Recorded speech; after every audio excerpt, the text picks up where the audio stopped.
Tonight we're taking a look at the Sepang parliamentary seat, which will be one of the most contested seats in G15.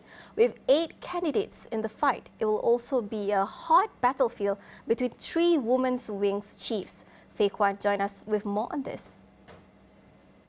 Thank you, Farhana. Now, if we look at the Sepang population with its 168,000 plus registered voters, we can see that it is predominantly Malay, coming up at 71.3% as compared to the Chinese at 14.8%, the Indians at 13.4% and others at 0.6%. But as with many other seats in Malaysia this time round, Sepang will see an influx of new voters thanks to automatic registration.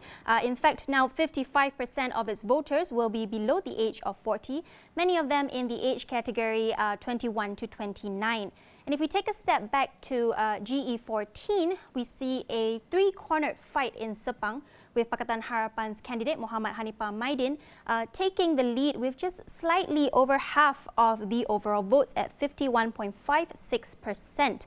But as previously mentioned, the situation is very different now. There will be, firstly, because there will be more people coming out to vote, and the crowd that we saw in 2018 will not be the same as the crowd this GE15.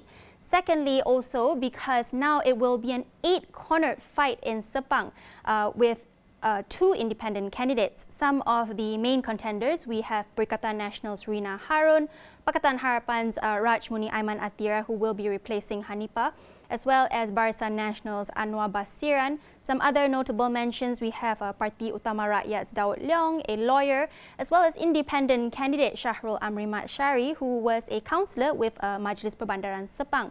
So many different players in the field this time. Will be very interesting to see, but what's even more interesting besides their various backgrounds is the fact that the 3 women candidates in Sepang also happen to be the women's wing chief of their respective political parties. Starting off, we have Rina Harun, who is the Bersatu Sri Kandi chief, and she was also previously part of the Sepang UMNO division. So it's quite interesting to see her heading back into that constituency, of course now under the Perikatan Nasional banner. And then we have Aiman Atira, Amanah's women's chief, and lastly Che Asma, Pejuang's women's chief.